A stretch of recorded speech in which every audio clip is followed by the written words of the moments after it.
নমস্কার বন্ধুরা, অমৃতবাণী অফিসিয়াল চ্যানেলে আপনাদের স্বাগত। আজ আমরা জানব দেবশয়নী একাদশী, যাকে শয়ন একাদশীও বলা হয়। হিন্দু ধর্মীয় বিশ্বাস অনুযায়ী এই দিন থেকে ভগবান শ্রীবিষ্ণু যোগ নিদ্রায় যান। এরপর শুরু হয় চাতুর্মাস, অর্থাৎ 4 মাসের একটি বিশেষ সময়।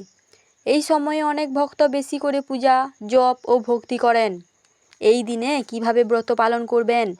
সকালে তাড়াতাড়ি উঠে স্নান করুন, পরিষ্কার কাপড় পরুন, ভগবান শ্রীবিষ্ণুর সামনে একটি প্রদীপ জ্বালান, ফুল, ফল এবং আপনার বাড়ির নিয়ম অনুযায়ী তুলসী পাতা নিবেদন করুন। এরপর ভক্তি ভরে বলুন, ওং নমঃ ভগবতে বাসুদেবায় নমঃ। যতবার পারেন বলেন। এই মন্ত্র জপ করুন। আজকের দিনে কারোর সঙ্গে ঝগড়া করবেন না, মিথ্যা কথা বলবে না এবং কাউকে কষ্ট দেবে না। ব্রত ভাঙবেন কবে? ব্রত সাধারণত পরের দিন অর্থাৎ দ্বাদশী তিথিতে ভাঙা হয়। একে পারণ বলা হয়। তবে পারণের সময় আপনার এলাকার পঞ্জিকা অনুযায়ী দেখে নেওয়াই ভালো, কারণ স্থানভেদে সময় কিছুটা আলাদা হতে পারে। এই দিনের শিক্ষা।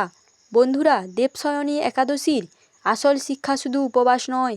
এই দিন আমাদের শেখায় ভালো মানুষ হতে, সত্য কথা বলতে, অন্যকে সাহায্য করতে এবং ভগবানের নাম স্মরণ করতে। ভক্তি আর ভালো কাজ, এই দুই জীবনের সবচেয়ে বড় সম্পদ। জয় শ্রীহরি, জয় শ্রী বিষ্ণু। ভিডিওটি ভালো লাগলে অমৃতবাণী অফিসিয়াল চ্যানেলে সাবস্ক্রাইব করে, লাইক করে পাশে থাকার চেষ্টা করবেন এবং শেয়ার করতে ভুলবেন না বন্ধুরা। দেবশয়নী একাদশীর একটি ছোট্ট কাহিনী। বন্ধুরা, ধর্মীয় বিশ্বাস অনুযায়ী দেবশয়নী একাদশীর দিন থেকে ভগবান শ্রী বিষ্ণু ক্ষীরসাগরে যোগ নিদ্রায় যান। এই সময়কে চাতুর্মাস বলা হয়। এই 4 মাসে অনেক ভক্ত বেশি জপ করেন, পূজা, দান এবং সৎ কাজ করেন। অনেকের বিশ্বাস এই সময়ে ভক্তি ভরে ঈশ্বরের নাম স্মরণ করলে মন শান্ত থাকে এবং ভালো কাজ করার শক্তি পাওয়া যায়। এই দিনে কি দান করা ভালো? অনেক পরিবারে এই দিনের সামর্থ্য অনুযায়ী চাল বা ডাল, ফল, কাপড় ও দরিদ্র মানুষকে খাবার দান করার প্রচলন রয়েছে। মনে রাখবেন, দান বড় না, ছোট ভক্তি ও আন্তরিকতাই সবচেয়ে গুরুত্বপূর্ণ। এই দিনে কোন মন্ত্র জপ করবেন?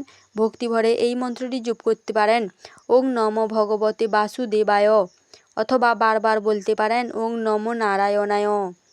অনেক ভক্ত বিশ্বাস করেন এই নাম স্মরণ মনকে শান্ত করে এবং ভক্তি বাড়াতে সাহায্য করে। এই দিনে কি করবেন?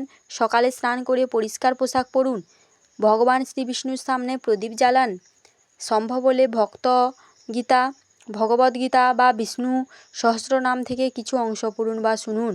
পরিবার নিয়ে একসঙ্গে প্রার্থনা করুন। কারোর সঙ্গে ঝগড়া না করে শান্ত থাকার চেষ্টা করুন। বন্ধুরা, মনে রাখবেন, দেবশয়নী একাদশীর আসল উদ্দেশ্য শুধু উপবাস নয়, ভালো ব্যবহার, সত্য কথা, অন্যকে সাহায্য করা এবং ভগবানের নামে স্মরণ করাই এই দিনের সবচেয়ে বড় শিক্ষা। আপনি যদি ভক্তি ভরে এই দিনটি পালন করেন, তাহলে সেটি সবচেয়ে বড় পূজা। যদি ভিডিওটি ভালো লেগে থাকে তাহলে একটি লাইক করুন, অমৃতবাণী অফিসিয়াল চ্যানেলটি সাবস্ক্রাইব করে এবং পাশে থাকার চেষ্টা করুন এবং কমেন্টে লিখুন জয় শ্রীহরি, জয় শ্রী বিষ্ণু। আপনাদের একটি কমেন্ট আমাদের আরও সুন্দর অত্যাধুনিক ভিডিও তৈরি করার অনুপ্রেরণা দেবে। জয় শ্রীহরি, জয় বিষ্ণু। নমস্কার বন্ধুরা, ভালো থাকেন।